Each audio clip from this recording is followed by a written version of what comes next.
Good evening. It is July 27th, 2023, and I'd like to welcome you all and call to order the meeting of the South Brunswick Township Board of Education. Please stand for the Pledge of Allegiance. I pledge allegiance to the flag of the United States of America and to the republic for which it stands, one nation, under God, indivisible, with liberty and justice for all.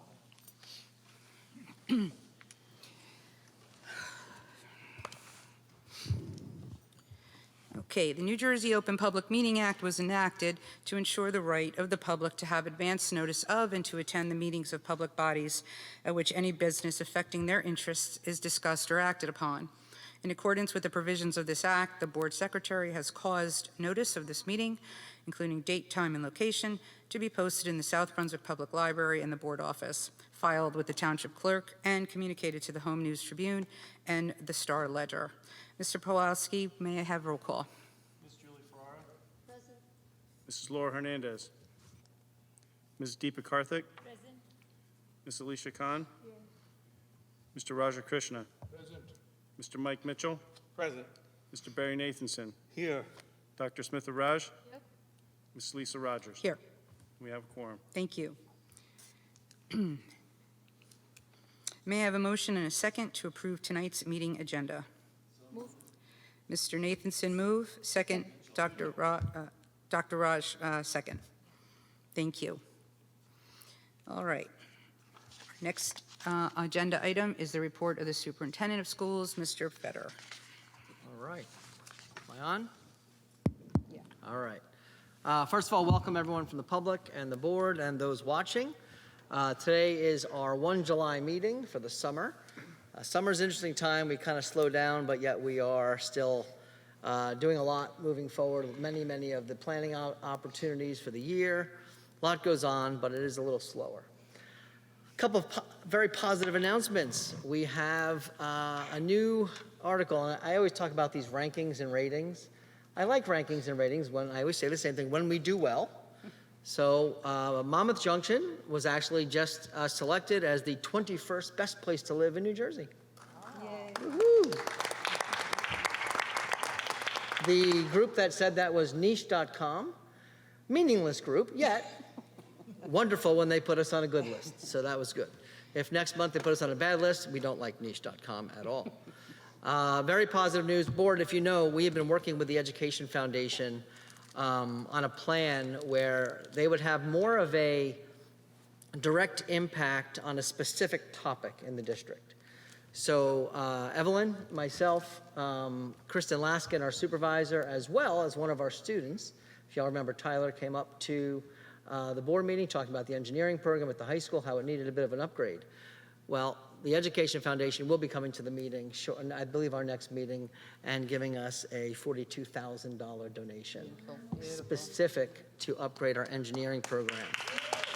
Good stuff. When we met with them, we explained that due to our budget scenario, we are unable to make any of the purchases that we needed to upgrade the systems ourselves. So when you've lost $9 million, that's the way it goes. So they stepped up, and they have been awesome, and we'll be helping them promote their work so that they can see, that people can see that the money is being funded and funneled directly to something we believe the community cares greatly about. So that was great news. So just so families know, the graduation report, the scores will be posted for last year's juniors in the Genesis Parent Portal. That'll be coming out this week. Parents will receive a school messenger email to alert them of the results that are posted, so be on the lookout for that and any information that the high school might send you. We do have a new subservice. So board, if you've been following all those emails, we have a new subservice. You approved Kelly Education Services instead of ESS. That is we're hoping to produce extremely strong results on our fill rate. Fill rate meaning when someone is out, we need someone in the seat. And the last few years has been very difficult. We've been hovering in the 60 to 70% range on average. We need to be closer to the high 90s, mid 90 range. So they're working with us, and one of the beautiful things is we will have our own person on site who'll work directly with Kim and be the person to help organize and manage that whole subservice. So that is a beautiful thing. We're looking forward to that. But here's the message to our community. We are still looking for subs. We will always be looking for subs. So people can please fill out. If you're interested in becoming a substitute or know anyone who would like to substitute in our district, Kelly Education Services will be holding recruitment sessions at Black Horse Lane. Kim, there are already a couple this week, correct? We just finished today. We had 72 people come out. For both days? Both days. So we had 72 subs come out to register and get support in registering. So we're probably, I don't know if we know the number, but we're probably getting closer to 200 already, I would imagine. Absolutely. So we need to be at around 300. So that's our, I think that's the number that they have shared with us. We'll be back next week. And they'll be back next week again. So please, if you are interested, stop on by Black Horse Lane, look for some emails coming out. For our students, summer reading assignments are out. So they're available 6 through 8 and 9 through 12. So, just find out all that information from your schools. And of course, the thing that parents love is the school supply lists. I know, they're coming, don't worry. They are published on the website for each of the K-8 schools. So we just want to give you all that. Here's some important dates. Parent forms. So every year, if you have students in the school, you go on to Genesis and you fill out the forms. They're mandated forms. They will be released as of August 14th. Be on the lookout for that. Homeroom assignments are coming out in elementary schools. We'll be giving those out August 24th. So that's the pre-K homeroom assignments on August 24th. Grades 1 to 5 homeroom and middle school units August 22nd. And the student schedules for middle and high school will be on August 30th. That's pretty consistent with how we do it every year. So for the board, we know we have public here tonight. I'm going to give you an overall quick transportation update. So you hear all the different various things going on with that. It is a continued, every year is always something going on with transportation. This year, one of our big deals that's happening is preschool transportation. So as you know, we got the free preschool money, but as part of the grant, you also have to provide transportation, mandatory transportation. So when you apply that to this, our transportation costs, we've learned interesting, parents will put their kids on, 3-year-olds on K-5 buses. So we will have our 3-year-olds next year riding K-5 buses next year. Those are for the families that live outside of the 2-mile range. And it's costing us about $500,000 to bus the preschool. Now what I can tell you about that $500,000 is if nothing changes, we more than likely will not be able to expand preschool next year. If we have to spend, because if we expand it, that $500,000 will go higher. So we're talking about a situation where that $9 million they've taken plus the $7 million more they're looking to take next year, we could be in a situation next year where we are unable to further expand preschool. That's a big problem for us. We're going to get through it this year, but that's a giant thing in jeopardy for us in the coming years if the S2 money happens the way it's been told to us by the state. Another thing that's happening, that this is all fresh. We're getting quotes for mandatory and legally binding transportation. Let me explain what that is. Mandatory and legally binding transportation happens for multiple reasons. One is if a student we know lives outside of the 2-mile range for K-8, 2.5 miles for the high school, or runs that are mandated through individualized education plans. So if they're students with a certain special need and that special need requires them to get a bus, where they live is not relevant. They could live right next door to the school and still get a bus if that's what the IEP calls for. Then there's also out-of-district school placements. If a child is placed out of district, they also get a bus. So because of these routes, what we do is we have to bid these routes, right? You have to legally bid them or run them yourself. Running them ourselves is extremely costly, and bidding them we're getting bids upwards of $600 a day to run a bus. Sometimes that's for 1 or 2 children. That's what we're seeing right now with transportation. So all the things you've heard about transportation in the last 3 years in the state and the country, it's all real. It's happening to us all the time. We're managing it. So here's some good news, though. We are extremely well staffed ourselves. We just were able to sell some buses and get some of our recouping some funds there. And our fleet is it's on a 5-year cycle, so it stays new in a 5-year cycle. Actually, one of our great mechanics who keeps our buses up and runs right there. Hi, Clyde. Thanks for coming. And so that's the good news. I'd be remiss if I didn't discuss a little bit about courtesy busing tonight. So I'm going to just share a little bit so we can share some updates on that and where we are. Two things. One thing is we held a meeting in the beginning when we shared this with our families. It was an open meeting where every single family that was impacted by this unfortunate situation was able to come and express their questions, concerns. We listened, and two things stood out at that meeting and then again at a few other meetings. One was relative to Viking Way. Viking Way is a road that separates the two circles of Champlain and Chesapeake and the families that live on there. I think it's about 8 to 10 families impacted by that at this point, but anyone who lives there. Anyone who lives there that would have a child in the schools would be impacted by that. Those homes are about 0.6 miles from the school. So they're about 0.6 miles, not 1 or 2 miles, about 0.6 miles from the school. But they do cross Viking Way. So the families there had requested us to get a crossing guard for that Viking Way, because 0.6 miles obviously is not very far. That's closer than many of our families that have been not have transportation for years. So 0.6 miles is certainly not the issue. I believe the issue brought to us was Viking Way. So what we heard, we enlisted the help of, you need to have a civil engineer. So to determine if a crossing guard will happen, a mandatory civil engineer must do the study. So we've enlisted a civil engineer to do the study, report back to us. We're expecting that report back in 2 to 3 weeks. At that time, his recommendation will go to the township. We don't provide crossing guards. The district doesn't do that. The township does that.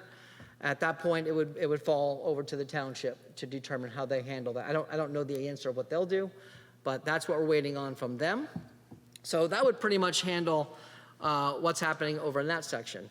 Another section, we had families that came from the Summerfield area, and there's a pathway there. If families wanted their children to walk, that would be the easiest way to make that happen. And as a result, though, that's a chain-linked area. So what they did is there's a path there, and while the path is safe, it is there. It's a regular, fully paved path, but right now it's chained. So what the township is doing, so thanks to the township, is they're widening that path. They don't want to unchain it, because if they unchain it, then cars might feel they could just go through it, and that is not the desire. So especially if anyone, whether it be during a school day, a weekend, are using that as a pathway to walk, which we know is the case. This way, that pathway becomes fully accessible for anyone at any time to walk on the path without worrying about climbing over chains or walking into the grass fields to have to get around the path. So those two things are updates there. Overall, and this is something that we get questioned on a bit, when it comes to these decisions of having to make a decision such as taking something away from anyone, my experience with this particular board, who we talked about all of these topics in the Finance Committee, the Operations Committee, the Policy Committee, and the Education Committee, as well as multiple board meetings. The reality is we are in a horrible situation financially. I've shared that multiple times. Well, I've been sharing it for months. Right now, the state has already taken away $9 million from the district, and next year they've told us they're taking away almost another $7 million. On top of that, they gave us $2.5 million back this year, and they've told us in writing, you're not getting that back. So when I talk about that $10 to $13 million hole that we're looking at for next year, I'm not going to get through all that again. I've done that with you before. I'm not going to spend the time on that, but that's what we're still looking at. So when it came to that, I remember some discussions in the various committees and the board members bringing up, let's figure out another way, figure out something else. We're at the point in our budget, and I've shared this multiple times, but I'm going to share it again tonight, where we can find money. You can find money, and here's how you find money. You find money by taking money from something else, whatever it might be. We chose not to do that. The board elected, administration recommended that this was the least of the evils. Not a good thing, not a desired thing, the least of that. Not only was it the board of the administration, however, it was also a 40-person committee of stakeholders in the town. So the township we put together, knowing that this was going to be a hard year, not as hard as we thought. It's harder than we thought because they took more money than they said. But they also saw this as a very viable thing for the board to consider, to look and see, are there areas where this can work? Again, legally, you heard me talk about what the legally binding rules are. You do not have to provide a bus in any capacity for anyone who lives 2 miles, no matter if they have to climb over a volcano to get to the school. It is not relevant in the law. The law does not say a word about anything but distance, period, the end, nothing about hazardous routes. This Board of Education, however, takes into consideration hazardous routes and does not want anyone to be in a situation where they would have to cross a hazardous route on their way to school. So that result is where we are today. We have that situation right now. As you all know, we are still slated for a landslide loss. We're at the point, I can keep saying it, I feel like I'm a broken record with it, but we take $400,000 from here, you're going to lose it here. That is what's going to happen. If the board wants us to do that, just tell us. We'll find $400,000 somewhere else. It will be just as painful, and there will be far more people in the audience the next time. That's the way this works. We cannot find $400,000 without upsetting people, and that is a horrible situation we are in. Nobody wants to upset anyone. We have good people, good families. We do not want this. But this is where we are today, and it's unfortunate.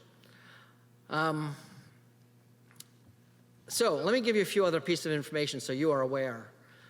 The Bridge Academy. We've talked about the Bridge Academy. Actually, this morning, Rafael Morales, our Director of Student Services, and I met with the DCF, Department of Children and Family.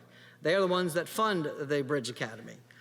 As you might realize, and you might have realized as last year, the Bridge Academy funds the high school and Crossroads South, not North. Right.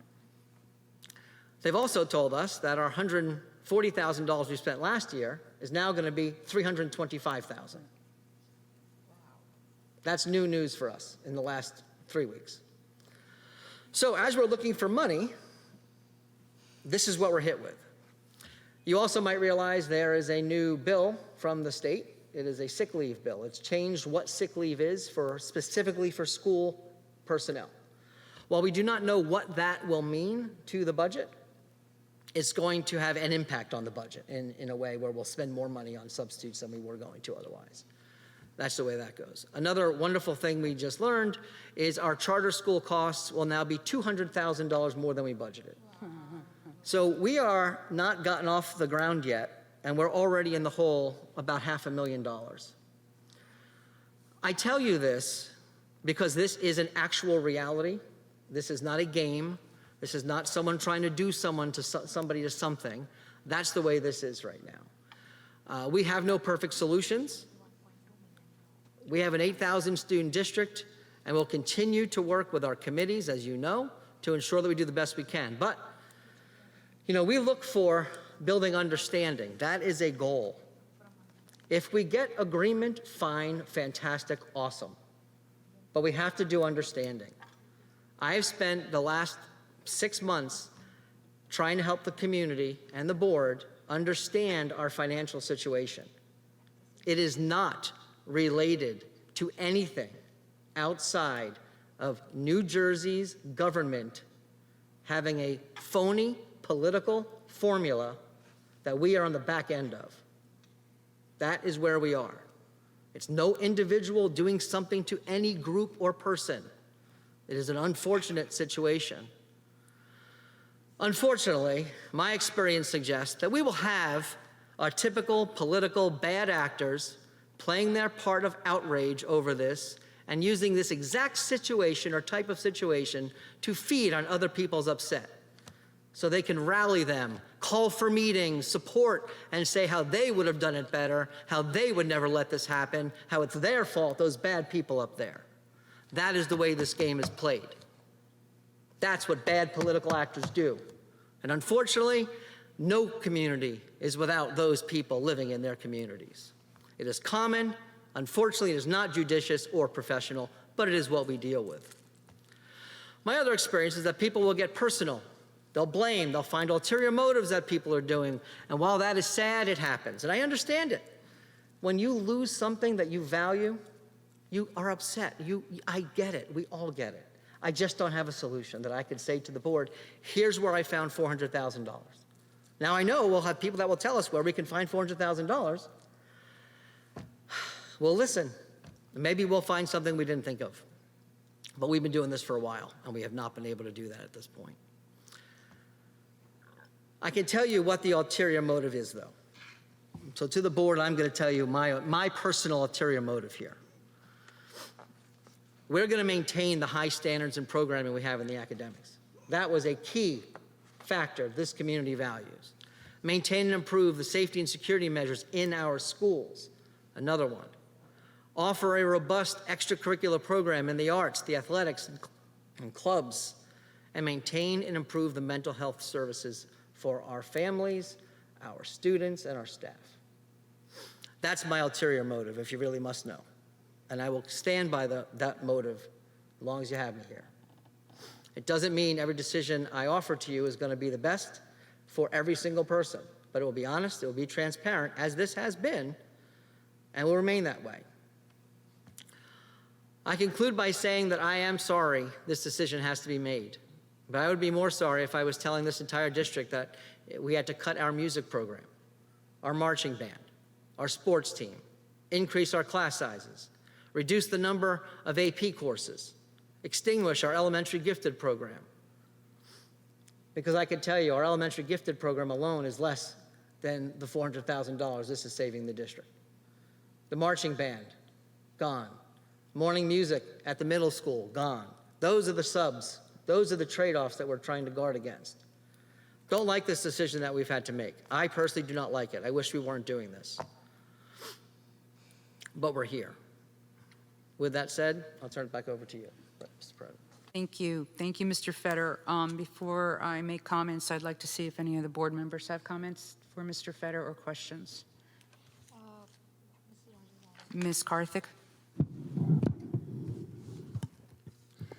Mr. Fetter, can you repeat, I think I missed noting this down, the IEP, the students who have IEPs and the cost for transportation for them was $600, you said, per day, per run? Yeah, so what happens is we get a situation where we have to bus child A to location A. So if we don't already have a bus going there, we have to bid the bus. This is the legal process. When we bid the bus, every company that wants to bid on that run sends us, so you approve these, almost every meeting you're approving these. And on the agenda, you'll see all the bid, we have to show by law, we have to show you all of the bids. This is a very legal process. So in any agenda, you'll see the bids that we received for the bus run. So if they say, we need a bus to go from the high school to Home Depot. I don't know why we have a kid going to Home Depot, but if we had a kid going to Home Depot, everybody who wants to have access to do that run puts in a bid. It's called a blind bid. If they get opened, and the lowest bid wins, lowest qualified bid. If someone puts in a bid that doesn't meet the legal qualifications, we can reject that bid. But the lowest legal bid wins. That's what you see on your agendas all the time. Do we have an example today? Yes, we do, on page 4 and 5 of the agenda. Can you just tell me what that one is? We have an out-of-district transportation bid, 1423, open July 6th, Want as everybody to hear. recorded per the following ABC transportation bid, $450 a day. Irving Raphael bid $502 a day. And KD Bus Services only bid one route for $262 a day. So that was a good one for us, 262. That's per day, one bus, could be one kid. So we don't have control over those things when they come. If we happen to have a driver and a bus, we'll do it ourselves. If we don't, we have to bid it by law. Our bids, we've been seeing bids coming in at $600. Last year we had bids for $1,000. Saw that. We saw that, if you remember that. Yeah. We did. For one day, Yeah. each day, for 180 days, $180,000 for one bus to run. So when we say $300, it's a $54,000 bus for one run. Just from here to here and back, $54,000. That's what that bid is. Just shy of about $50,000 that bid. That's a low one. We're lucky to have one that's only $50,000. We have buses that are $80,000, $90,000, $100,000 a run. Legally binding. We have Legally binding, I have no choice. to do it. No choice. Yeah, thank you, Mr. Fetter. I actually asked that question because we know that we have seen these items multiple times on the consent agenda for approval, but for the benefit of our community, I wanted you to expand on that. That was the one question I had. The other one I had about the Bridge Academy and how much we're losing and what does it do for the community? So the Bridge Academy is our academy for our most significant needed mental health supports for our students. The academy runs through Rutgers Behavioral Institute. It runs at the high school, and it runs at North. Today, we met with them to help expand it to include, it runs at South. We asked them to include North. They've rejected us in the past. So today we met with some of their higher-up people to beg to allow this to happen. They're getting back to us on whether or not that will happen. If it doesn't happen, we might have to cancel Bridge because we can't afford it at the middle school and come up with a cheaper plan. Because I can't keep spending that much money on just South and have nothing for North. Can't do that. It's not fair to our students. So we're in the middle of trying to manage that, and that's a mess. But if we can get it for North and South, we'll, again, take money from somewhere else to find the $180,000 and put it into that, because that is one of our top 3 priorities right now. So we have to find the money somewhere, but I can't take the money from certain places. I can't take it from legally binding bus routes, for example. I'd rather, not spend $80,000 on a bus run, right, and do that, but I can't. So we'll have to dig into the accounts, see what we're going to do. We might not fill some positions already that are expected to fill, but if we didn't fill them, they could be in jeopardy. That's what we're facing. Could increase class sizes. But I have to find $500,000 right now before the year starts. Dr. Raj? Oh, I'm sorry. Were you finished or no? Maybe if Dr. Raj has a question, she can. I just wanted to ask about the charter school costs, which are going up, the $200,000. This means more students. We're only allowed to budget X number of dollars above the prior year. And you hope that that's enough, because we're not allowed legally to budget more. Well, it's not enough. We need $200,000 more. What is the total charter cost? Dave? This year, it's running about $870,000. And this is, I just have one Yeah, dovetail off that. Is this for 2 of the schools, the East Brunswick Haktikva and the Thomas Edison That, charter and schools? there's one other that's a smaller school that has 1 or 2 students. Is that the Princeton one or no? Yeah, it's Princeton.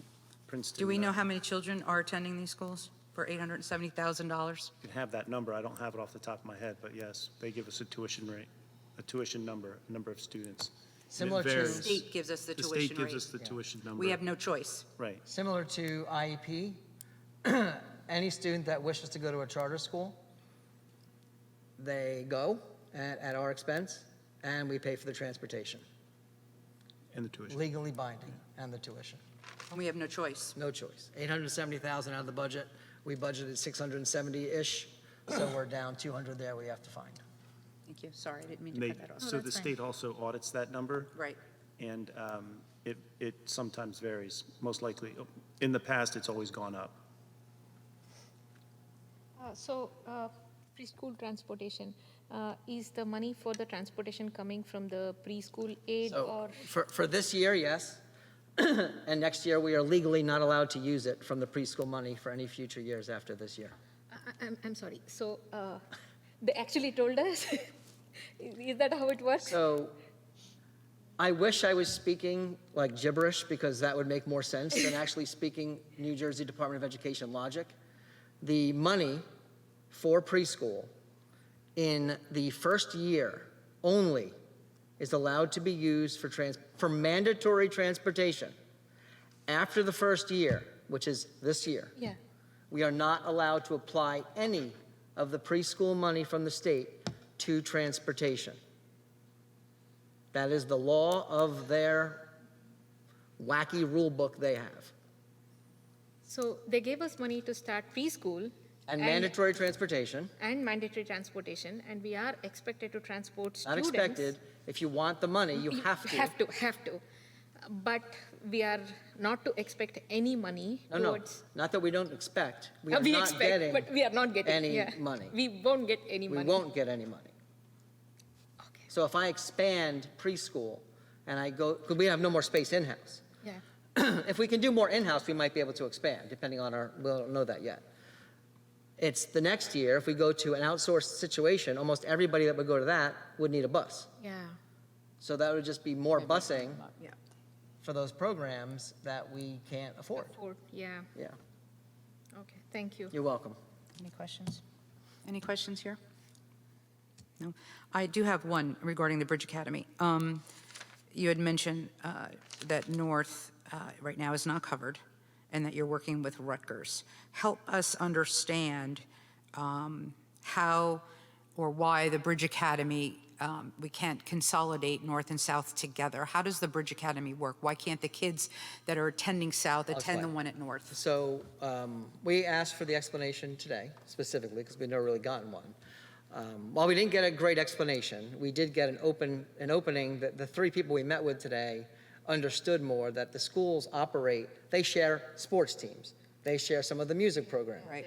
We call one school with 2 campuses. We explained to them something they didn't realize, we hope. They said they don't see a problem, they're going to go back to the higher ups. We're hoping it happens, but now let me explain. All that means, what I'm talking about is taking the support that is currently at North and sharing that exact support at both, not adding more support. There's 0 chance of adding more support. The only thing that can happen if they don't agree to do this is we either have to spend the $180,000 on North and the high school to keep that running, and then more money on South running to get North something. Well, it won't be that. We'll have to outsource it to somebody else for another $100,000 to $200,000. The Bridge Academy occurs during the school day or after school? Currently, the Bridge Academy works during. We are looking at all options for other ways to approach this, because if we have to go to Plan B, we need to be ready to act. Raphael and his department are doing that right now. So it's pretty illogical to say that the You kids said that are Department of sitting at the Education, Department of Children and Family, and then Right. you used the word logic. Right, I know, That doesn't work. that doesn't work. That's the illogical statement. If a child that is at North, if they did want to attend the South Bridge Academy, it's impossible. You cannot do it because you can't walk. No, So you can't during the day. No. Nothing to do with the walking. Okay. They won't do it. They won't do it. The The DCF has told them what they are allowed to do and what they're allowed not to do. Okay, all right. We're trying to get the DCF to give us the flexibility to treat the schools as they are, which is 1 school, 2 campuses. Okay. That's what we're trying to do. Okay. Just, Do we have any statistical information on the success of the Bridge Academy, or do we do questionnaires at the end of the year by teachers and staff as to, or even parents and students who are being serviced by Bridge Academy? Are we getting bang for the buck? Yeah, so What they kind of do. statistical data do we have? They do collect that. I don't have it in front of me, so I get that for our next meeting. Okay. The feedback, the anecdotal feedback we get is incredibly positive. But to your point, having some kind of hard data is valuable Yeah. on that, especially when we're spending more money. We Right. have to determine, can we spend more money? Right. Just remember, though, the program is about an $800,000 program. Our portion is only in the low 300s. If we weren't to take it, we lose the $500,000 side. We can't replace it with something different. That's the money from the DCF. That's the money we've been fighting to keep. So if let's say we said we don't want this program, we then only have $300,000 to play with. The other 500 is gone. So it's a complicated little situation we're in. It also could be the last year we have any of this money.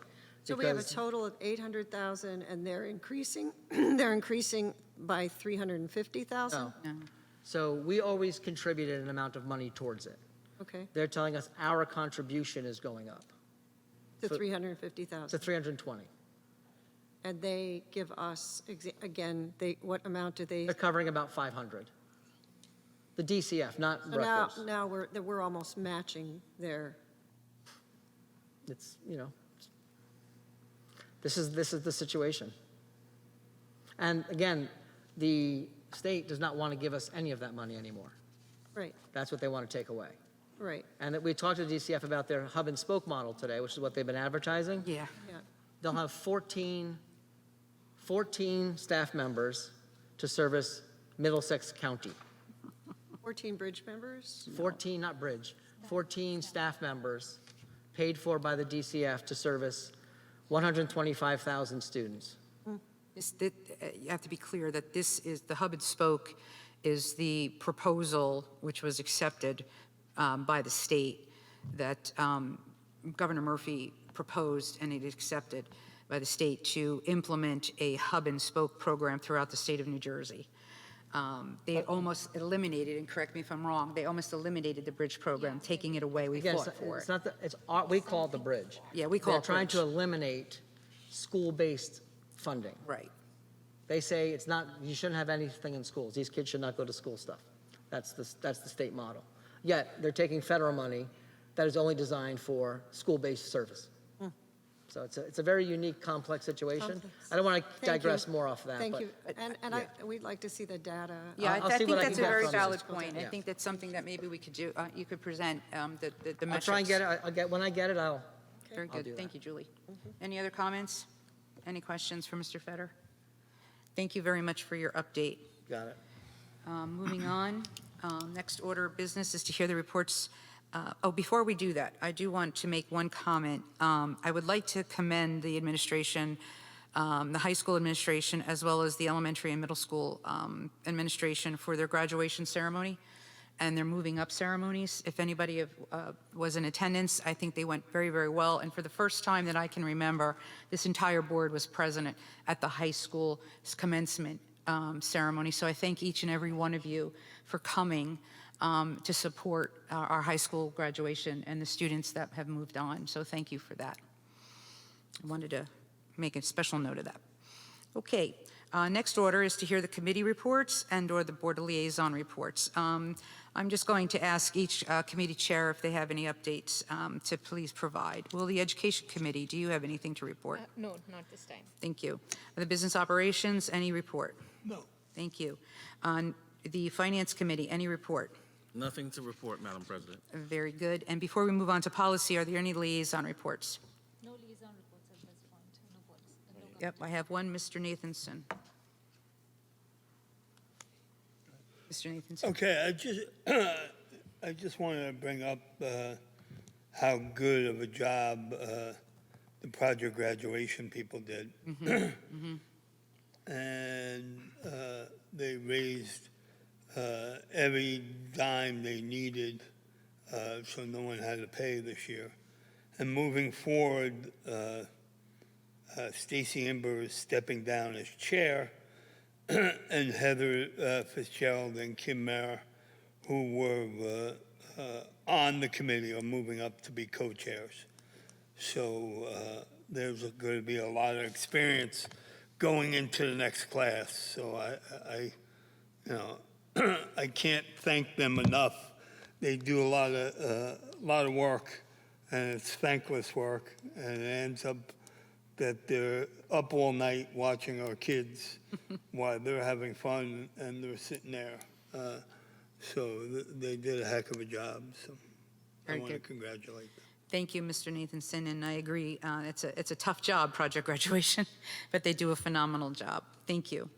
And the Policy Committee, I know that we have a policy reading, 2419, on school threat assessment teams. Ms. Karthik. Did you? No. You want to take it or you want? Dave can take that. Okay, Dave? Pass it to the superintendent. Oh, He's more, Okay, more in adamant on this one than I am. October of 2022, the legislature passed a bill requiring schools to have threat assessment teams. They also mandated in October of 2022 that the Department of Education create regulations around the bill. I believe today is July 27th. This 23. is mandatory, instituted, and implemented as of September 1. The policy, which we're asking you as a first read, basically says to you, we don't have a policy, but you have to adopt a policy that you don't have. The reason you don't have a policy is because since October of 2022, the Department of Education is yet to release a word towards the policy, the regulation, the rules, the plan, the system, anything at all that every single district in the state of New Jersey has to have implemented and started on September 1st. So we are asking the board to pass a pretend policy. I'm calling it a pretend policy. You gave me the floor. Right. Well, Well, it is an actual policy. Strauss Esme made the policy. It's a real policy built on what we think the policy will need to be. We expect, this is a first read, remember. So how this works is this. The first read happens. Between the first read and the second read, anything can happen to the policy. But we still need a first and second read. So we've put on the best version of what Strauss Esme has created, fully knowing it will change for the next meeting. Well, if the Department of Education, after 11 months, decides to write a regulation. If they don't decide to write a regulation, we will ask you to pass a policy written by Strauss-Esme that they believe meets the requirements of the bill without any regulations. So, expect us to come back to you as soon as we get the information from the state. We will convene a policy meeting, it'll probably be by Zoom, and get that done so we can get that in the hands of the board so they could read that ahead of the next meeting in August so that we can actually have a full-blown policy to do the state requirement of instituting a threat assessment team. Any questions? I just want to clarify for the sake of the community as well. So we saw the alert that came through Strauss-Esme, and if Mr. Feder, if you can elaborate on what Strauss-Esme means for the community, that would help. We also understand for the policy committee that we will receive the guidelines on August 15th, right? By when, if we need to make any tweaks to the draft policy that we have received from Strauss-Esme, we will do so, and at the second read, we will adopt it. So just wanted to clarify. The other part, I can share with the board exactly what a threat assessment team is. Threat assessment has multiple meanings. One of the meanings that we're focusing on at this time is when a child is a threat to themselves or to others. A determination must be made. It's a process we follow. We already do a strong version of this, but the state is adopting a newer version, I guess. We'll see what they're adopting. Our people have been working on this anyway to the best of our ability so that when they give us this information, if they give us this information by August 15th, we'll actually be ready on time. We're feeling we're fine. The bureaucracy of it is frustrating, but we will not be out of compliance come September 1. We will be fully ready because we are planning ahead. I just can't give you a policy because the law says the policy must meet the DOE regulations. Since there are no DOE regulations, we cannot do that accordingly to the law. So we can do is pass this bill, not pass it, we can do a first read, which has no bearing yet, so that we have a month, hopefully in that time, hopefully August 15th happens, we have time to turn around and flip that into a regulation so it can match the policy, which then you can adopt that policy as a second read adoption. Strauss-Esme, by the way, thank you, Deepa, is a company that are lawyers who take case law, legislation, and they create policies to marry and mirror those legal aspects. So that's how we function here. They represent most of the state. So there is no regulation right now, and we are supposed to put in place a policy based on those no regulations. So does it mean that a blank piece of paper with just the number, policy number complies? Well, so Strauss-Esme took the bill itself, and they did their best at anticipating what that will look like. The language. Yeah. But we can't adopt that officially. We will if we have to, but we can't because the law says the policy has to match the DOE regulations, and there are no DOE regulations to match the policy to. So they did the best job they could at the moment so that we are prepared as we can be. And we will be, but it's frustrating. So just so for clarification's sake, right? So their expectation is that when on August 15th, when they produce the guidelines, somewhere between August 15th and September 1st, which is a period of 2 weeks, all of these school districts, in the summer, all of these school districts are going to scramble and put together a policy and then go through first read and go through second read and then somehow adopt it. That is the idea of the Department of Education. Yeah, 11 months wasn't enough time. Right. Thank you. Yeah. Any other comments or questions regarding the policy? Very good. Okay, moving on. Public comments on agenda items only. The Board of Education recognizes the value of public comment on educational issues and the importance of allowing members of the public to express themselves on school matters of community interest. Complete copies of the rules that govern this portion of the meeting are available to the public back of the room, or you can obtain an advanced copy by either contacting the board office during regular business hours or checking the website. We reserve the right to limit each speaker to no more than 3 minutes. Mr. Pulaski will indicate when you have 15 seconds remaining. It is our plan to listen to each member of the public We will note all questions and comments made. Once all questions and comments from all members of the public are made, the Board of Education will respond, if necessary, to questions or comments in the most timely and efficient manner available. Please consider not repeating questions or comments made by other members of the public. When recognized, please approach the podium and state your name, and if you would not mind spelling your name, your place of residence, and/or your group affiliation. The first public comment is for agenda items only. There will be a second opportunity for the public to comment on any matter. It is my understanding that we have two. Second. That's for No, that's second. for the second public comment. My apologies. There has been no pre-registration for the first comment, public comment. Are there any audience members who wish to make a public comment on agenda items only, please? Seeing none, we will move on and close this portion of the public comments. Next order of business is old business. Seeing none, we will move on to new business. New business is the 2023-2024 draft of the Board of Education goals. I have provided a copy to each board member of the draft goals that have been provided to me by members of this board. I have consolidated that information and provided the board member comments at the back, the bottom, excuse me, of the Google document. The first page of the Google document is a summary of the goals. What I'm going to ask is that each board member take some time. We will not be going through these goals tonight, and we will not be deciding on the goals tonight. What we're going to do is have each board member review the goals that have been provided. They are very, very comprehensive, and I thank each of you those that have provided information.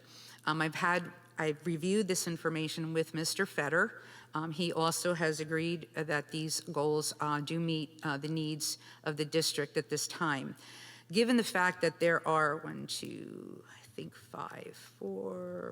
six sections, that's quite a bit.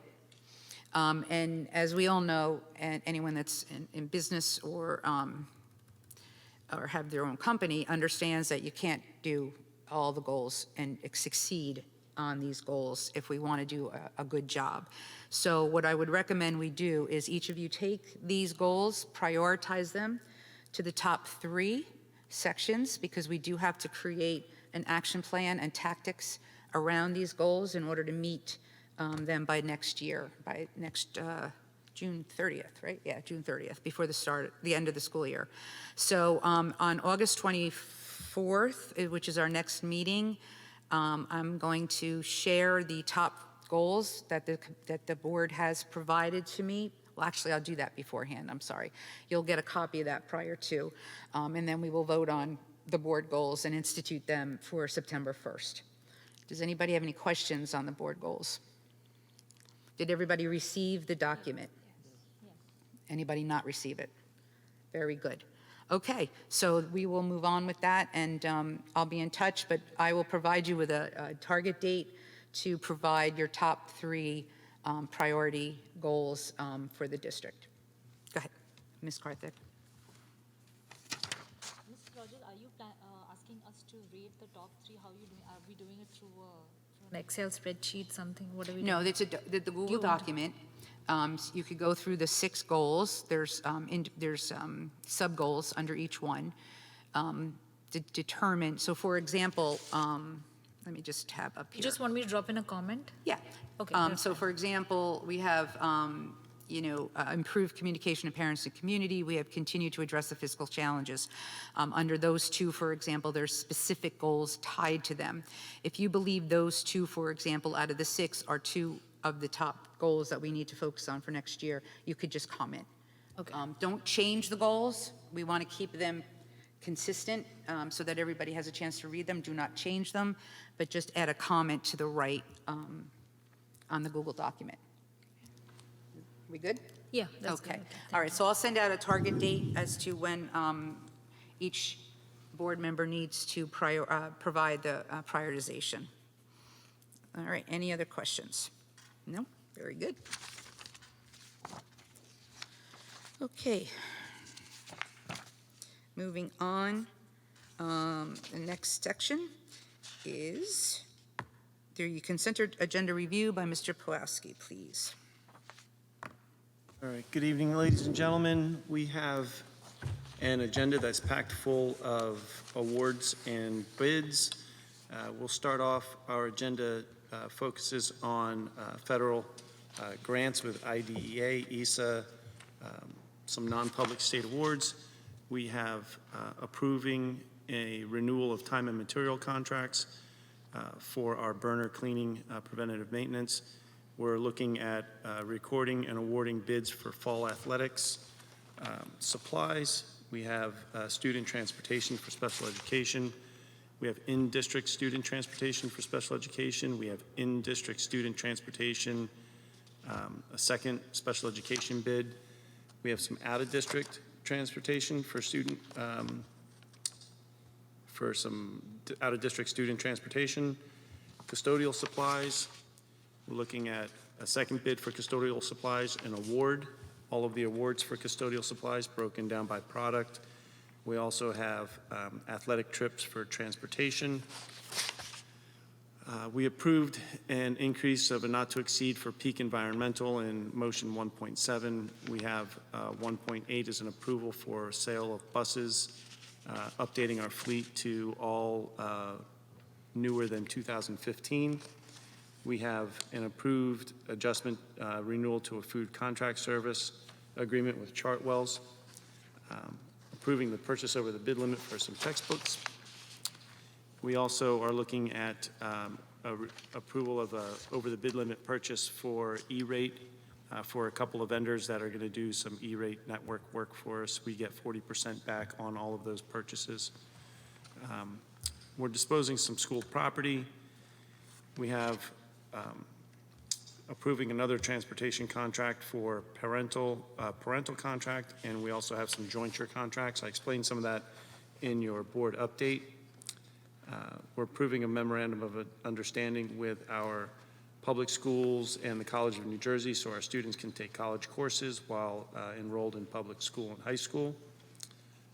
We have a New Jersey Department of Education waiver for teacher observation, harassment, intimidation, bullying reports that we'll approve. We're also asking the board to approve a resolution for travel. All of the travels listed. That's item 118. Motion 119 is an approval of student field trips. 120 is we're approving the extension not to exceed amounts for professional services for some of our nursing services, assistive technology, and home instruction. And motion 121, final motion of the evening, is adopting a code of conduct for our student code of conduct for our school system, elementary, middle, and high schools. That's your consent agenda. If you have any questions, I'm ready. Questions for Mr. Shoot Pawlowski and on the fire. consent agenda? Seeing none, we will have a motion and a second for the consent agenda of July 27, 2023. We have a motion. So moved. Mr. Nathanson? Dr. Raj, second. Roll call, Mr. Pawlowski. Slow down, everybody. I was ready for questions. Sorry. Nathanson, who was the second? Dr. Raj. Oh, we have a Oh, question. here we go. Wells, can we have an impact on menu choice? No. They meet every once in, they meet twice a year with student group and take suggestions from student group and administration. Okay, thank you. All right, roll call vote. Here we go. Ms. Julie Ferrara. Approve. Ms. Laura Hernandez, absent. Ms. Deepa Karthik. Ms. Alicia Khan. Yes. Mr. Raja Krishna. Yes. Mr. Mike Mitchell. Yes. Mr. Barry Nathanson. Yes. Dr. Smith Raj. Yes. Mrs. Lisa Rogers. Yes. Motion carries. Thank you, Mr. Pawlowski. Okay, moving on. Let's see, where are we here? This is the second opportunity for the public to comment on any matter. You are reminded that the board recognizes the value of comments on educational issues and that you are limited to 3 minutes. Again, at the podium, please state and spell your name, your place of residence, and/or your group affiliation. I believe we have 2 individuals that have pre-registered. Oh, thank you. Okay, the first individual that have registered is Mr. Mukesh Bhatt. Please approach the podium. And I just dropped my pencil.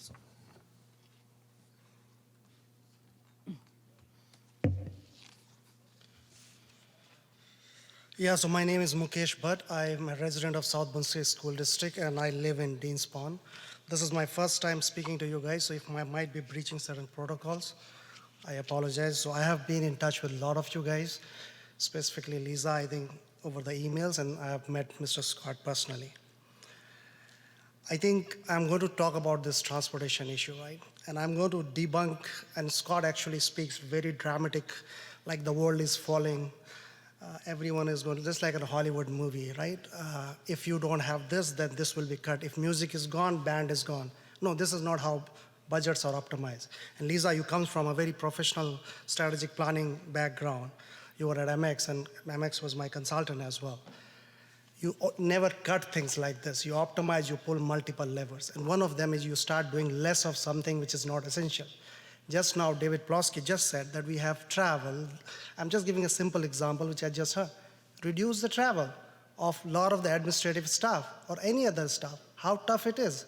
When I go through hardship in my house, I don't tell my kids to stop eating food.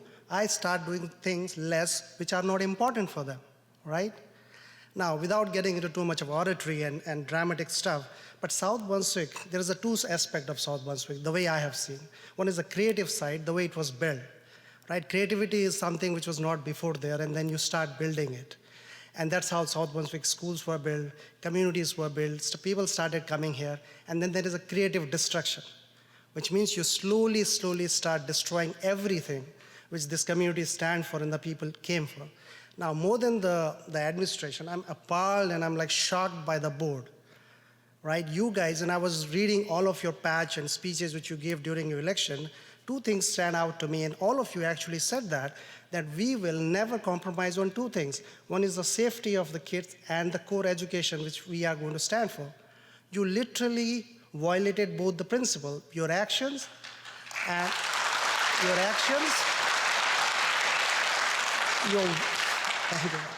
your words and your actions don't match.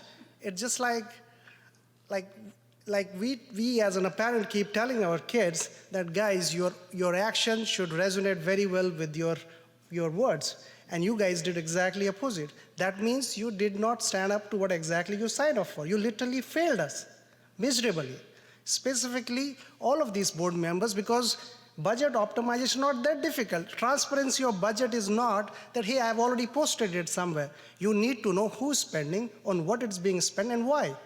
And that's how you optimize the budgets. You pull multiple levers. There's a demand levers, there's a price levers, there are multiple things which you could have done, but nothing was done. Anyway, there was no political agenda behind this. Scott actually gave a nice speech. I'm a crusader, even my work life as well. When the first email came to him and he called us, I went there. And I kind of felt very condescending the way he spoke to us. Mr. Mukesh, you have 15 seconds. Yeah, so the way he spoke, that this country, this is how it happens. I will keep doing this.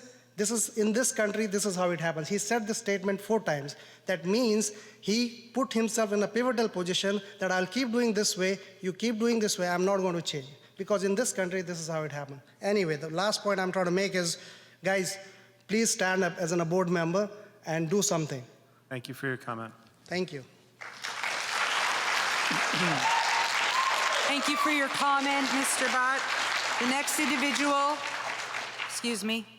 next individual that is requested to speak is Radha Krishna. If you'd like to approach the podium. No? Thank you. Is there anyone in the audience that would like to speak? Yes.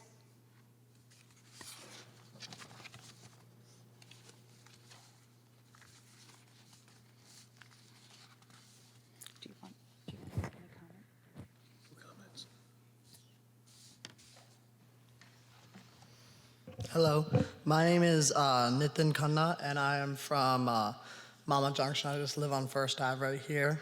I'm sorry. Can you repeat your name and spell your name, please? Nitin Khanna, NitinKhanna. Thank you.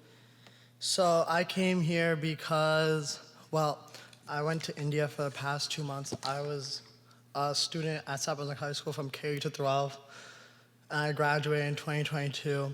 And I was thinking about our history classes and how when we learn about history and in our K through 12 curriculum on our website, the main eras that are there, the first era starts with 3 worlds meet from 1350 to 1620. And I think that this is very unfair to the indigenous groups that lived before.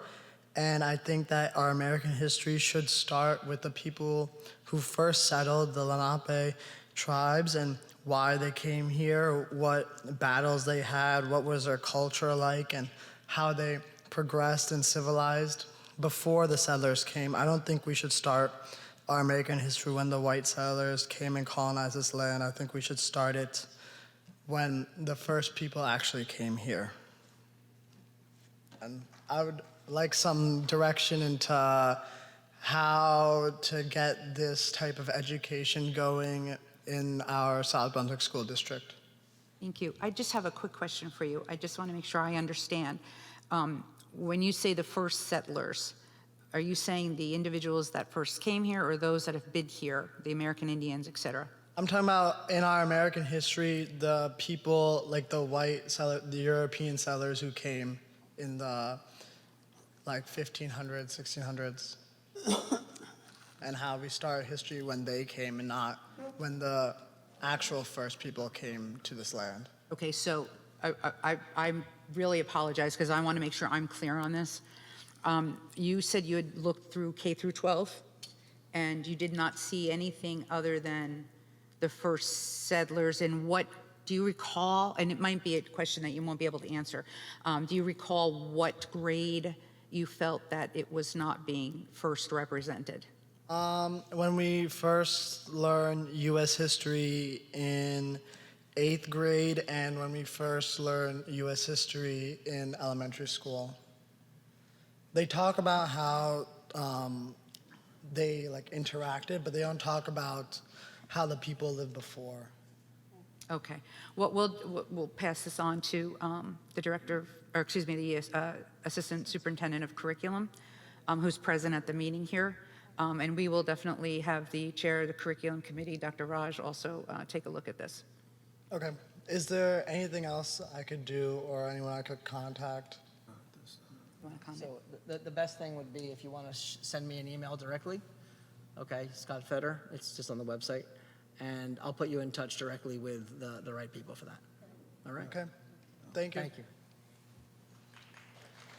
Thank you for your comments. Appreciate it. Is there anyone else in the audience that would like to make a comment? Okay, I'm going to ask if you would not mind, if you would not mind, just come up to the first row. If you would have any comments this way, it'll just make it a little easier for you all.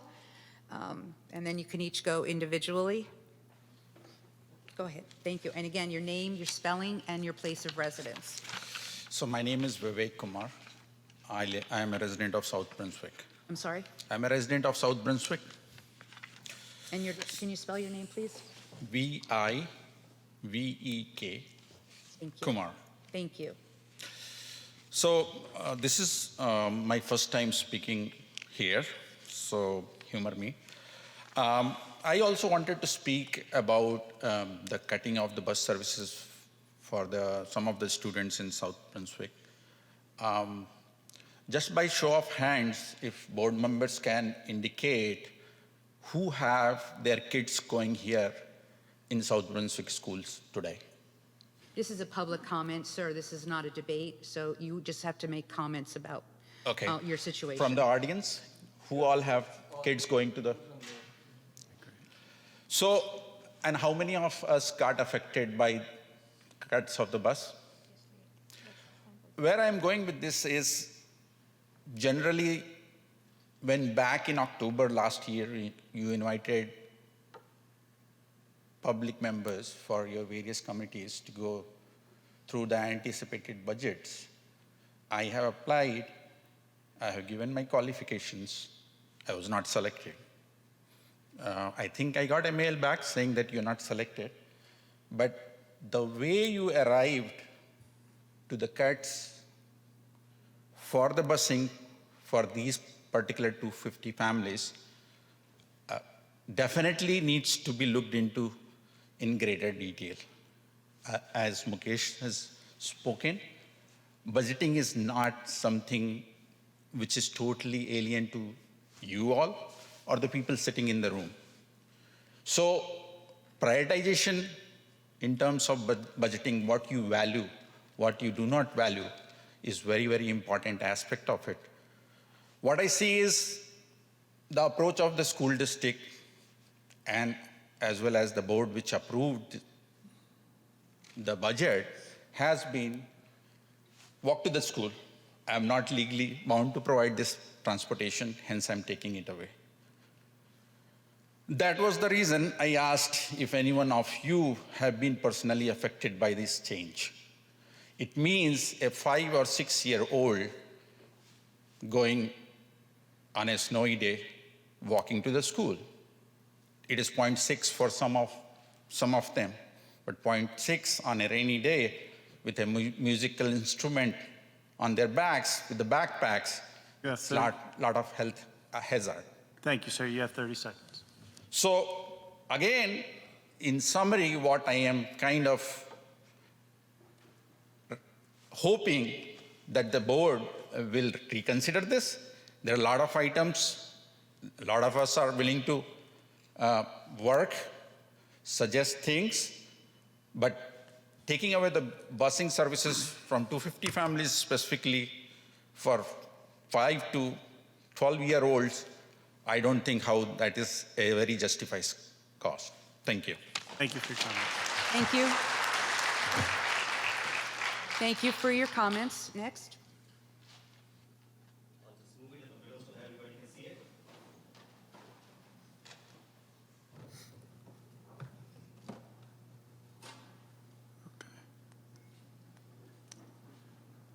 Good evening, everyone.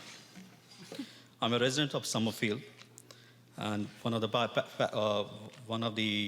of the affected transportation. I'm sorry. You need to provide us with your name, your spelling, and your place of residence. So Rajat, I live in Summerfield. No, I need your spelling and your place of residence. R-A-J-A-T, first name, P-R-A-J-A-P-A-T-I, last name, and I live in Summerfield. And where do you live, sir?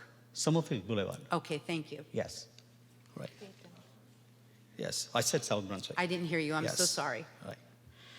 Today I brought a school bag that contains on an average middle school student. You can look at it. It's a plus a music instrument also. That is what an average kid would carries to school every day. On occasionally during the summers, winter, they have to 365 days, and they have to walk for 2.5 miles with this back and forth. I will request the Scott Federal elected board officials and who have voted on this policy to please come forward and walk 100 steps and understand the challenges of these little kids who will have to go through this every day and the entire school day. I just walked this. I promise I parked my car on the other side and I was not able to walk around this building carrying this instrument and the school bag. And we are expecting our little ones to carry this thing during the blistering summers, snow, and all these. This is not acceptable.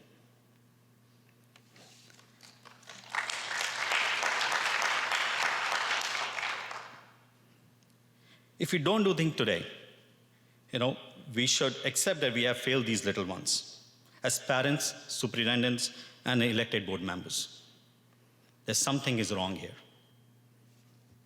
We can do better. If board admin care about that well-being of our little kids, we will find a solution before the school year. In future, the board should hold a referendum in the district on such important matters.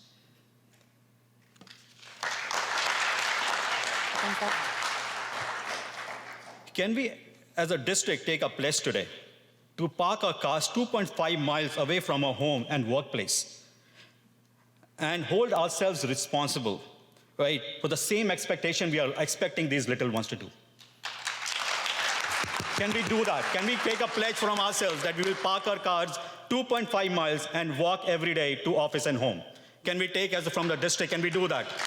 Can we expect from the board to do that? Can we take your hands on and say that? Can you guys do that every day before expecting our little ones to do something Excuse like me, this? sir, you have 15 seconds. I don't see anybody's hand coming from this side. Can I see from the district that you can raise your hand and say you will do this? And feel the pain of these little kids when we go through this 365 days. I don't still see anybody coming up and raising their hands. That's the only thing I wanted to make. Thank you Thank for you. your comment. Thank you. Thank you for your comments. Next.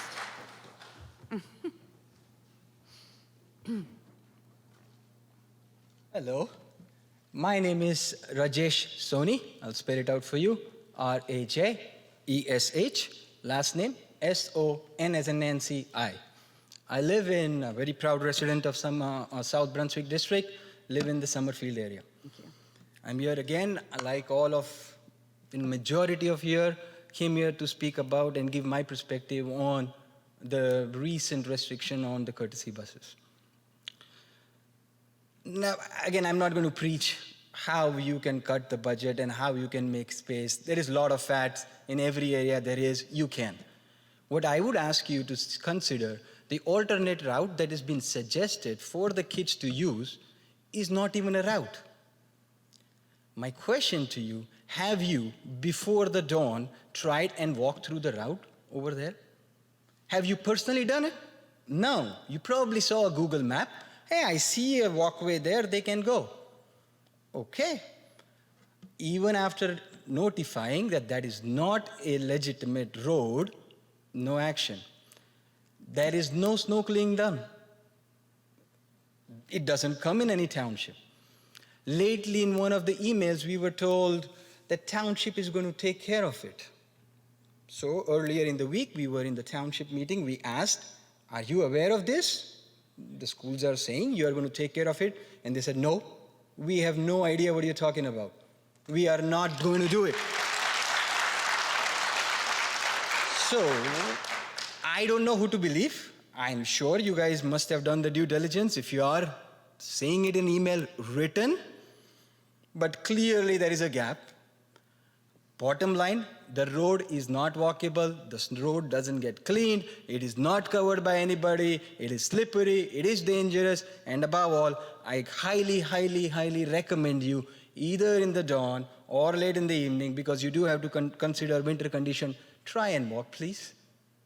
Please, try and walk. Let's see. There are a lot of wild foxes out there. Please try and walk. And don't stick to Google Maps. Please, try. And concluding again, as I said, I'm not going to preach you guys. You guys are all smart people. And believe me, this community is highly educated and smart. You're not dealing with novices over here. We know our ways. We build IT platforms. We know accounting norms. We build social media campaigns. We run everything. So, again, I won't take more time for you to give me a time check. In conclusion, I humbly request again, please reconsider it so that we can put this issue to bed. We all can be happy. Otherwise, this is not going to rest. This is going to keep going on. And believe me, life is a circle. What goes around comes around. Very soon, there will be a different set of members over here. So again, humbly request, strongly consider, find different avenues. If you need help, really reach out to the community. You will get highest accountants, tax advisors, legal advisors, whoever you want, you got it. But reconsider. Thank you. Thank you for your comments. I'm going to make a clarification. I just want to make one point of clarification.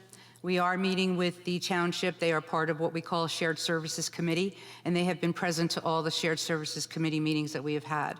Secondly, there are members of this board that have actually walked the area that you were referenced to, so I do know that there are 3, I think, board members that have actually visited the site, but we thank you. And sir, I'm sorry, your comments are done. And I was not going to debate, so I'm sorry, I don't hear that. Thank you. Next, please.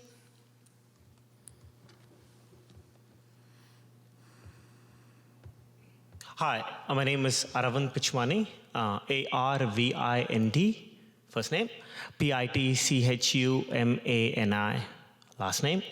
I'm from the Yarrow Circle community in Summerfield. First of all, I would like to thank the board members, right, for your service to the community, for the school, and all that stuff.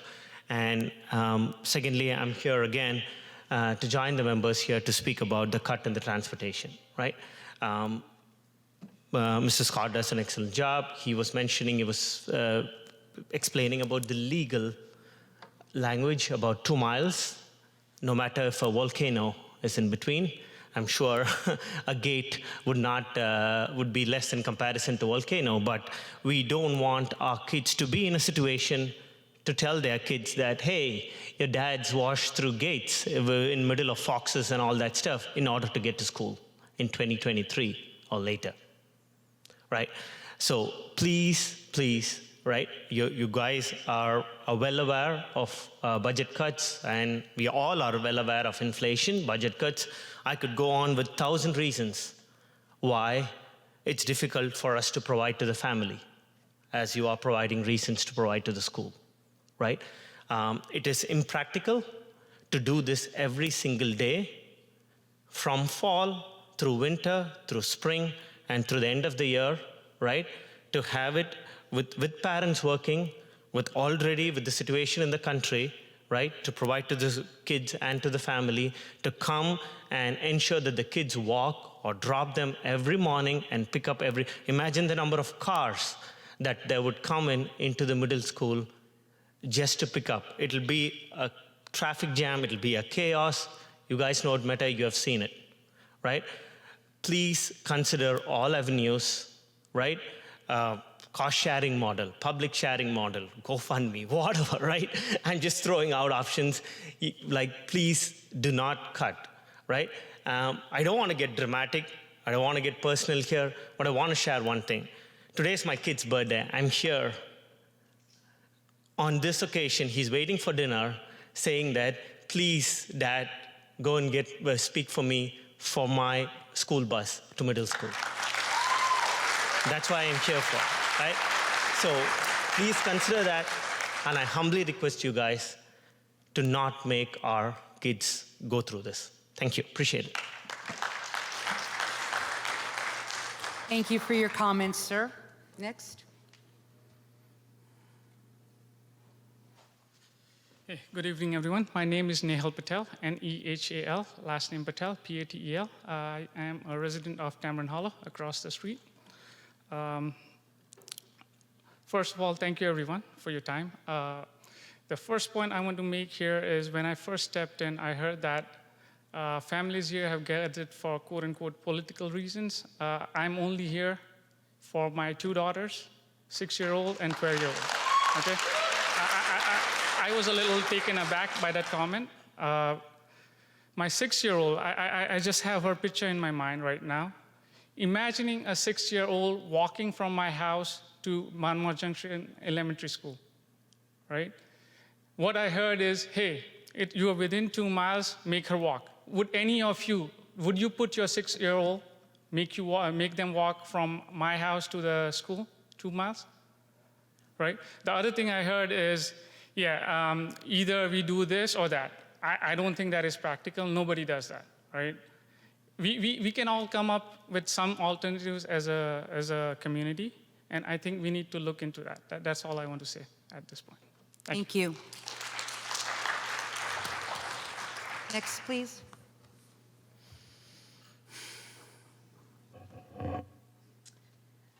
Hello all, my name is Priya Kannan. I live in Kings Row. And I would thank you for all being here. And we would like to restore the bus services for several reasons. Number one, safety of the kids is a very high concern.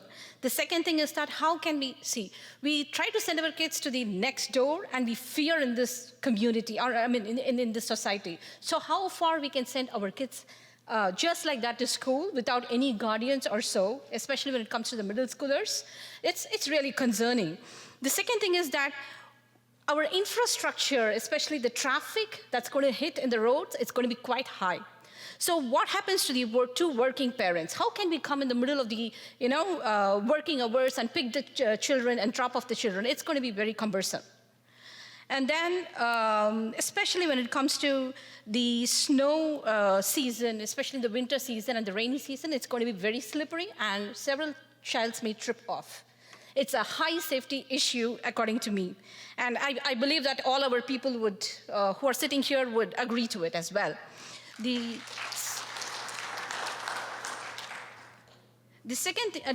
other important thing I would want to bring is that, are we increasing the aftercare and morning care?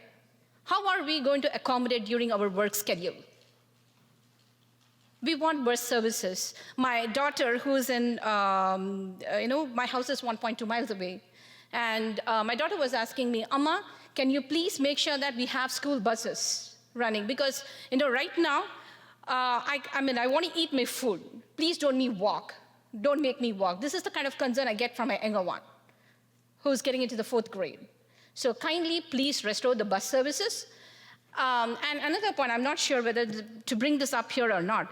I heard Mr. Scott saying that no, we have charter, legal services or some kind of a bus services that we have to pay for to the other to the charter school. I'm not sure about what kind of legality it is in there, but can we make sure that we have first serve ourselves and then pour the rest of the money to the other sites, please? I understand from where you're talking. I can really understand it's a very tricky situation. I respect all of you. And my humble request to please restore the bus services. Thank you. Thank you. Thank you very much. Next. Hi, my name is Urvi Patel, U-R-V-I-P-A-T-E-L. I live in Chamron Hall community right across the high school my husband just spoke. I have 2 daughters, 6 years old and 13 years old. 6 years old will be heavily impacted by this change. I wanted to say that we are proposing an option for her to walk to Monmouth Junction Elementary School. While I cannot even let her be alone at a bus stop without worrying about her being distracted and running to the road. How can I trust her to walk from my home to the school while she has to walk through the Ridge Road with heavy traffic? The bus driver herself won't let her out without a parent inside because she herself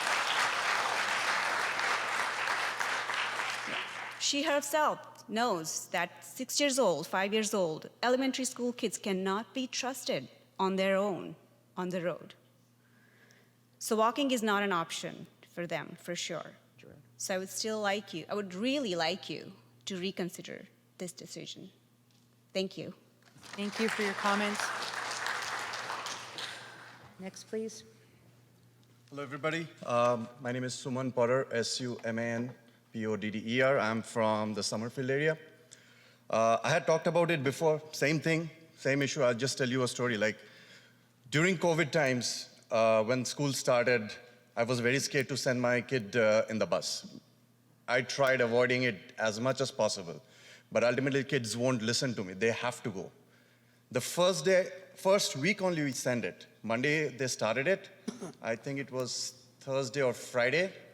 They came back from school. I got a call saying, like, you have to quarantine them. Okay, fine. Whatever happened, happened. We quarantined them, whatever procedure, like where it happened, how they got exposed, nothing was said or explained. Fine. As soon as the quarantine was over, they were ready to go to school in the school bus itself. We could make it happen in the bus. Somebody was there, like whatever happened, happened. But they want to go in the bus. It's an experience for them also. So taking it away it cannot be a solution. There are other ways we can do it. But since you're insisting, like kids from like middle school also like carrying this kind of luggage and they can walk to school, for safety purpose, can you ask your faculties to come and park in each of these areas and walk with the kids to the school? Just do that much. Just do that much. That's not going to cost you anything. ask your faculty to park it in these areas and walk with the kids at the same time when the bus comes. Simple as that. That's it. Thank you. Thank you for your comment. Next, please.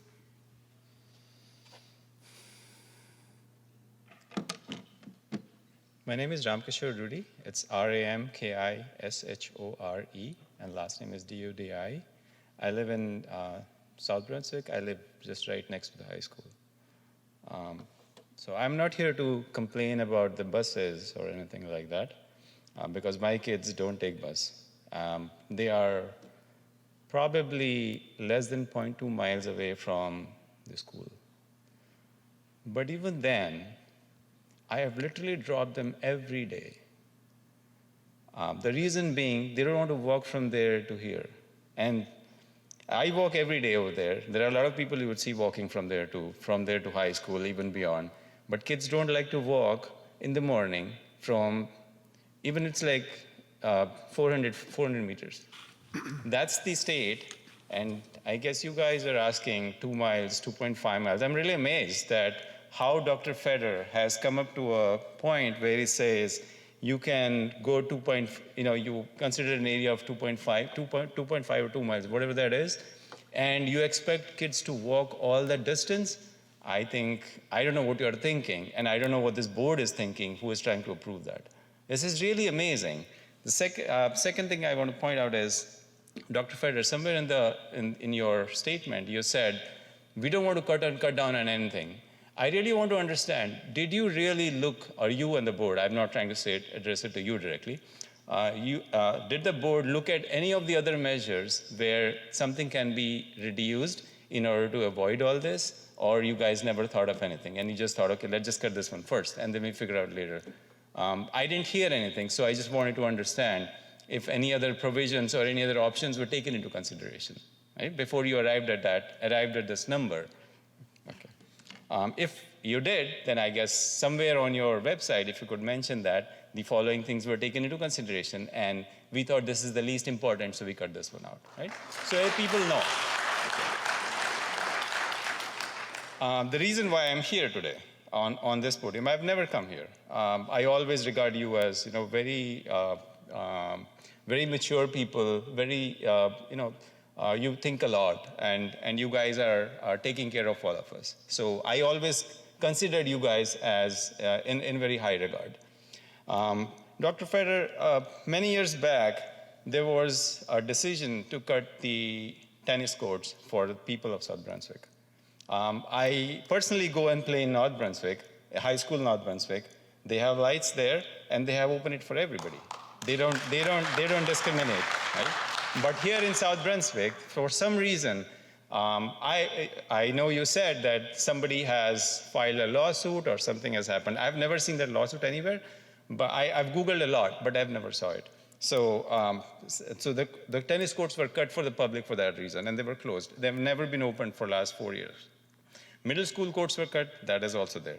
So that was the first thing that I was very unhappy about it, but considering it is coming from Dr. Feder and the board, I took it into consideration that you have really thought about it and you let it go. So I let it go. Second thing is, during COVID, the playgrounds were locked. I've never seen playgrounds getting locked, but there is a reason that you can come in contact with somebody and the playgrounds can get locked, and you can catch COVID. So the chances of you trying to reduce this thing to spread. Sir, you have 30 seconds. Okay. But then everything came back to normal. The playgrounds never opened back. I live right next door, and the reason why I come there, I want to run. I want to use the playground. I'm paying a lot of money. I'm paying huge amount of taxes to this township.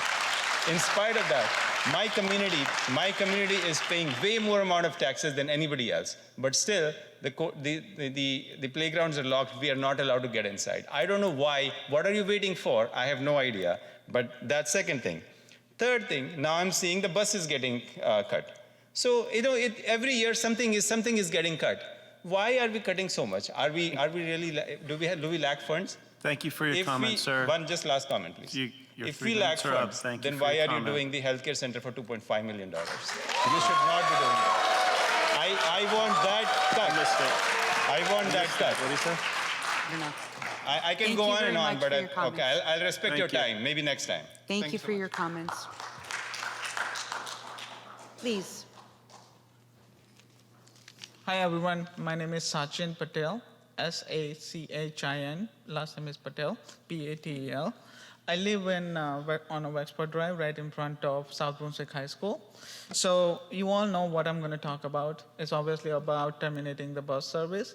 So my first question for all of you is today, I will keep it very short, and I really want you to consider this thing when you go home. Before you lay your head on a pillow, think about this. First of all, when you made this decision to cut down the bus, did you think about our kids' safety? And did you think about parents' concern? That's my first question. My second question is, I know as a board member you took this decision to cut down the buses because of your finances. I understand that point. But any of you ever thought from a standpoint of a parent or a grandfather, grandmother whose kids are getting affected? Any of you? This is not a debate, sir. This is a public comment. Okay, so this is just my question to think about tonight for all of you. This is very easy to say. Even if a volcano is in a way, there is not a legal requirement to provide a transportation. But if, let's say, there is actual volcano in between the school, would you send your kid there? Would you?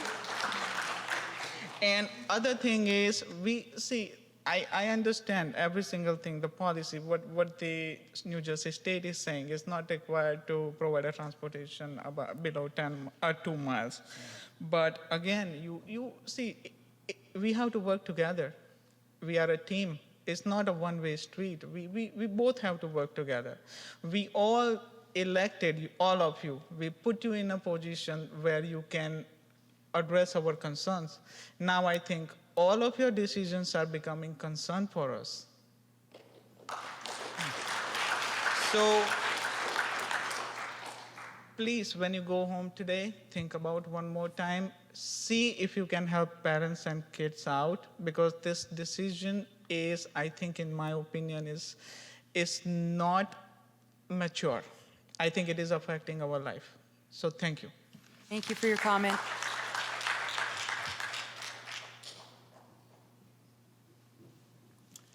Hello, my name is Bilal Ahmed. It's spelled B-I-L-A-L. Last name is Ahmed, A-H-M-E-D. And I live in Monmouth Junction, so right across from where the mosque is. There are some comments that have been made just in general about whether or not the township cares about our students, and I kind of wanted to speak to that. I'm an alumni of South Brunswick High School. I graduated here in 2018. And one of my first meaningful experiences with the South Brunswick Board of Education was speaking at a podium here after the Parkland shooting in that year. And I remember there were, this entire place was filled. I think it was actually at the middle school. And for an incredibly long time, members of the South Brunswick Board of Ed, as well as Mr. Fetter, listened to these concerns. And then following that, it was followed with meaningful action. So there was student leaders that gathered around together in order to talk about what had happened at Parkland, the 14 souls that were lost. We staged a protest. It was one of the largest in the United States, in the state, excuse me. And it showed that the township does care about our students. So when we're making comments like this, I just think it should be considered, we're working here together as a community, and I think we should really remember that the only way we're able to address these issues is if we go to the source of where the funding cuts have been occurring. That brings me to what I want to focus on tonight, and that's the funding cuts that have in large part been due to the S2 funding model. I know earlier in the year there was, I believe it was a hearing before the State Budget Committee at which Mr. Fetter, I believe, gives testimony. I just want to make sure, are we continuing these discussions with state legislatures, our senators and our assemblymen, to make sure that in the long term, in the aggregate, our funding is maintained? Not just this year, but like long term. And number two, when it comes to the safety of our students, because at the end of the day, that is the most pressing issue we're facing, to what extent are we working with members of the Township Council to make sure, students that have to walk are being cared for? If there needs to be extra infrastructure, for instance, building a more thorough sidewalk across Route 1, are those things being considered? Again, I know these things aren't issues that you can address on the spot. I just wanted to make sure that those two, items, I guess, the long-term funding in the form of S2 and the specific short-term impact of the infrastructure that we have to face are being addressed. Thank you. Thank you for your comments. Thank you very much for your comments. Any other comments from the audience? Okay.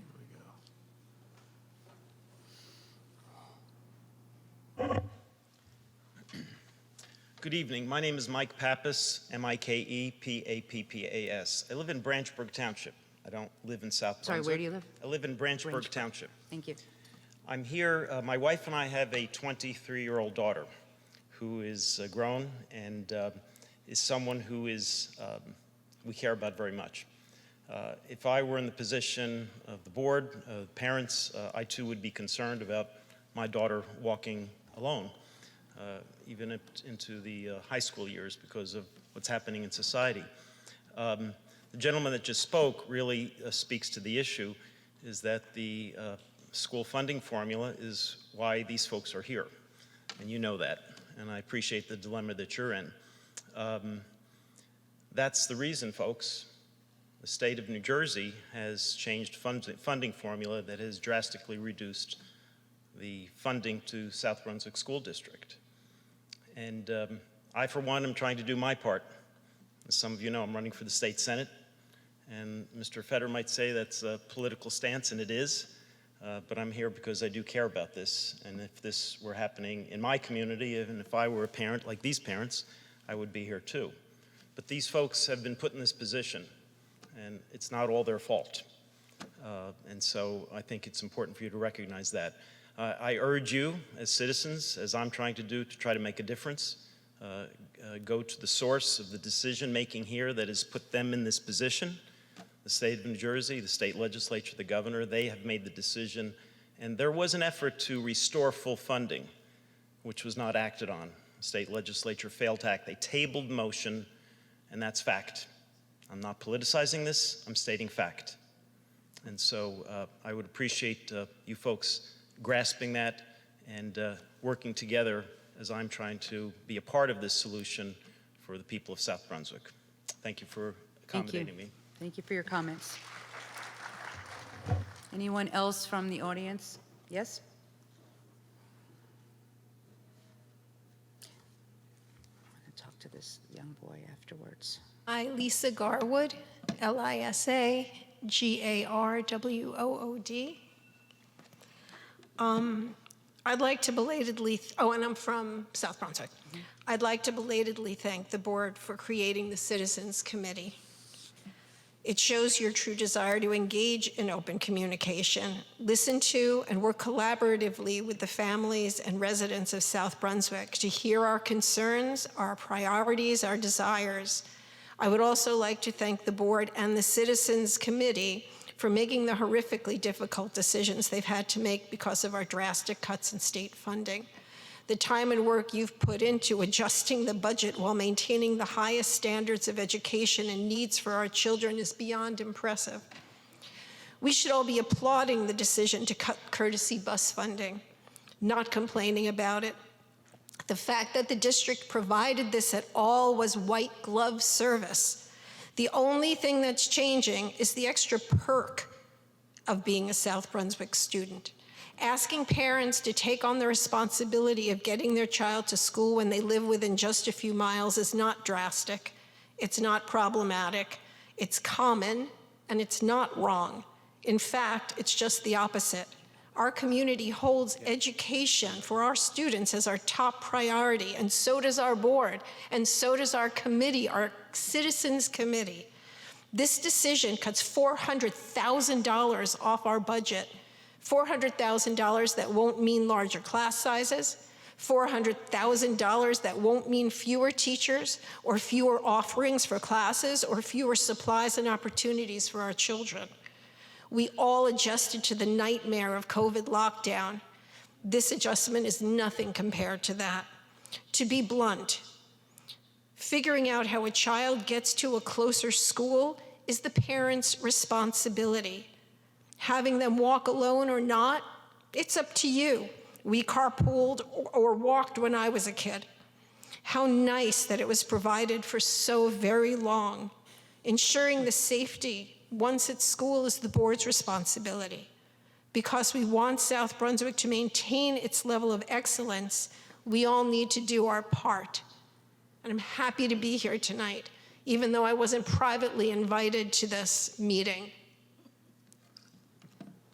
Also, I would love if the community at some point could have an update on the state hearings, the ethics hearings against Joyce Mehta. Thank you. Thank you for your comments. Next. Hi, good evening. Vanessa Dunbar, D-U-N-B-A-R, Kensal Park. I'm here this evening just for a regular Board of Ed meeting that I normally come to and attend to. I heard some people say that they don't come to the board meetings. It's quite evident through the years that I've been coming here. They depend on the board to make decisions and trust in them to make decisions. You as a parent have a responsibility to attend board meetings. Be responsible. Listen to what is happening within the school, whether you agree or disagree. The challenge of the cuts for this past year and the upcoming year are significant. Nobody wants to have anything taken away from them. We're worried about teachers. Maybe you have cut back in teachers, custodians, buses, bus mechanics, bus drivers, AP classes, sports. You don't want all those cuts.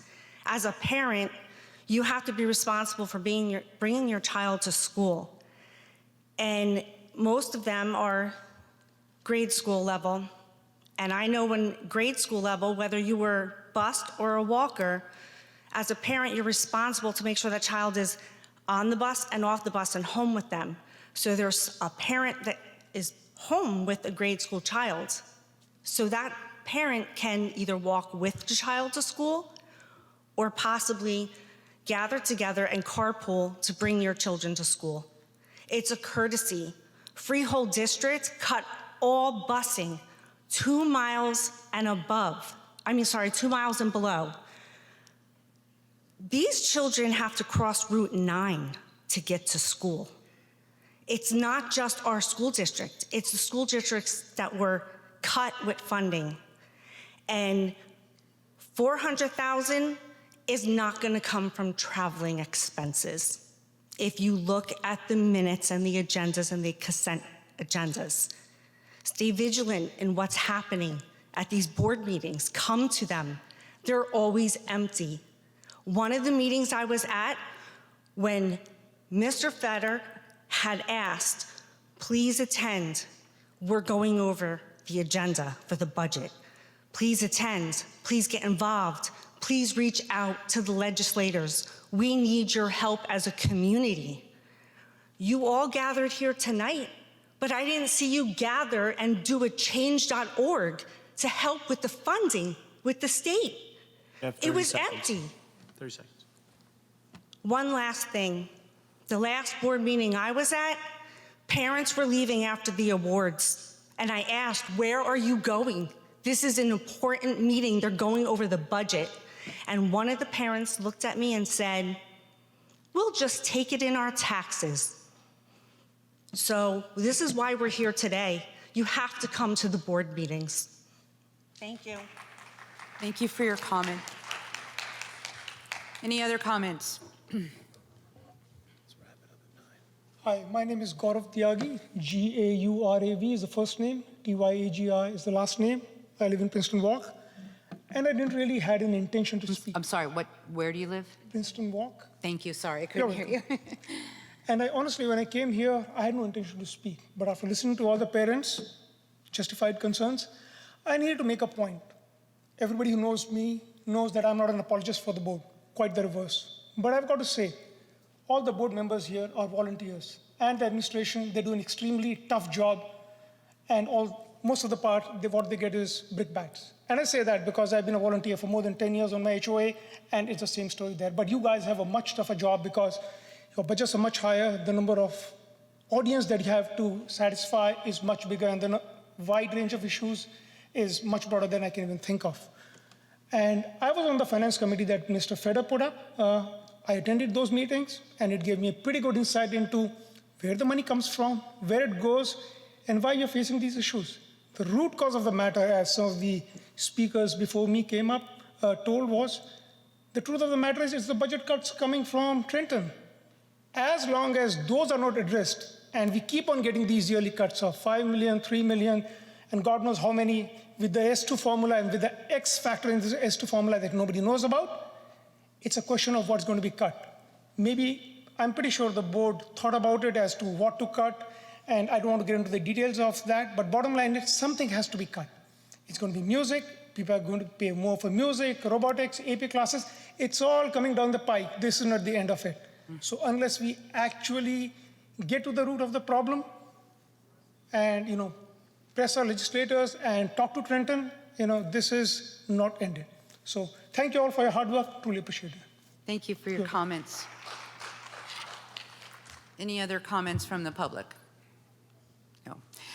Before we move on, I do want to make one comment. I first of all thank you all for attending this evening and providing your comments to us.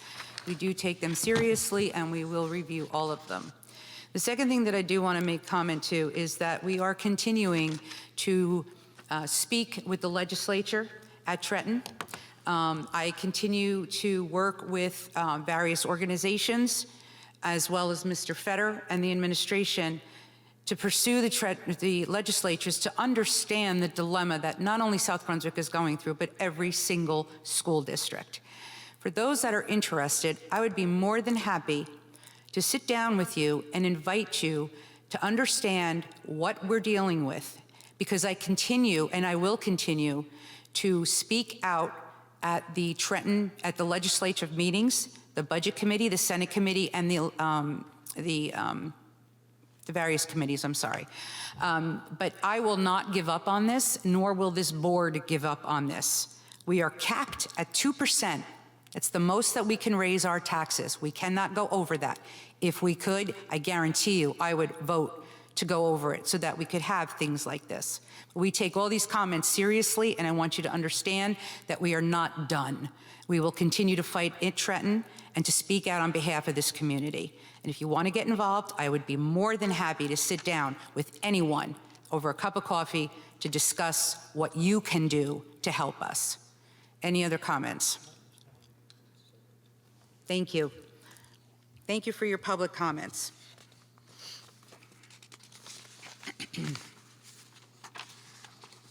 Okay. Be it resolved that the Board of Education of the Township of South Brunswick hereby will be moving into executive session in accordance with the Sunshine Law, Chapter 231 of the Public Laws of 1975, NJSA 10-4-6 through 10-4-21, to discuss the following items: a legal update, a board matter, student matters, and personnel matters. Be it resolved that the discussion conducted in executive session can be disclosed to the public at such time as the matters have been resolved. Formal action may be taken at any meeting. May I have a motion to move into executive session? Mr. Mitchell, so moved. Second, Mr. Karthik. All in favor? Aye. Thank you, South Brunswick, and have a pleasant evening.